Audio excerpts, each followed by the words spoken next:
Hi, Tim Watson here, Ambassador for the Bayford Group, and I'm joined today by the Chairman of the Bayford Group, Hugh Bayford. Welcome, Hugh.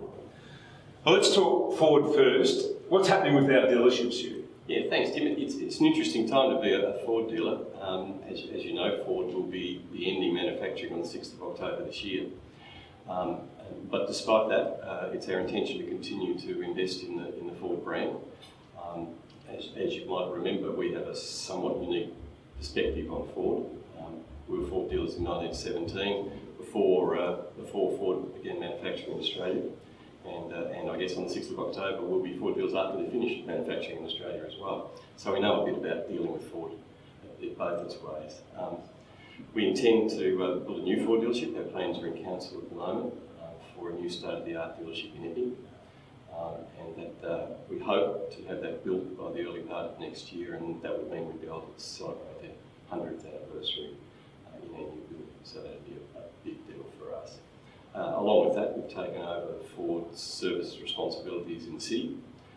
Following the closing of the CBD, we now have a new service department in Arden Street, and we're looking after the city customers as well. So that's added maybe another 4,000 new Ford customers to our database, and now we have over 75,000 customers in that database. So that's pretty exciting. We talked about renovation before, and this place here, South Yarra, BMW, is a hive of activity at the moment. Can you just give us an update on the activities here? Yes, with pleasure. We've been working at this now for nearly a year, and we're about halfway through. We're sitting here in the new boardroom, so that's one room that's finished. We don't have a front door yet, so if you happen to drive by, you'll see that there's scaffolding up the front, and there's been a lot of noise and dust, but it's starting to take shape, and you can now see the new showroom and how nice that's going to look. Despite all that, we're actually selling a lot more cars than we were last year, and that's a tribute both to our team and the kind of loyal customers we have that have put up with the noise and the dust in order to deal with this. So we've really appreciated their support.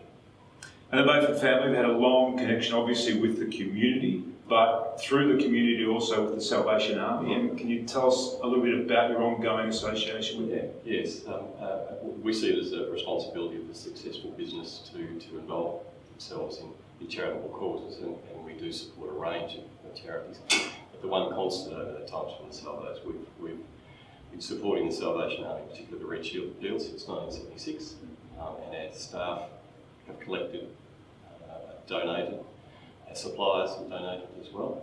So we've raised a significant amount of money, and we've involved ourselves in the management of the appeal and advising the Salvation Army. It's been a great cause, and I think it's one that everybody can relate to. It's been a long and happy association. And a great sales event too. Yes. This weekend we have a big sales event, and these are really important times on our calendar. It's a great opportunity to meet some new customers and to offer something a bit special to the long-term customers in our database. So we'll be open all weekend right up until 5 o'clock on Sunday night, and hoping for a really big result. Now, I've noticed a real spring in your step too. Has that got something to do with the fact that your team Melbourne is performing so well? Just hoping it's going to continue, Tim. It's been hopes have been raised many times and disappointed. So I'm staying positive, and we'll stay away from skiing this year. I don't think it's a false story. Always good to catch up with you. Thanks, Tim. Appreciate it.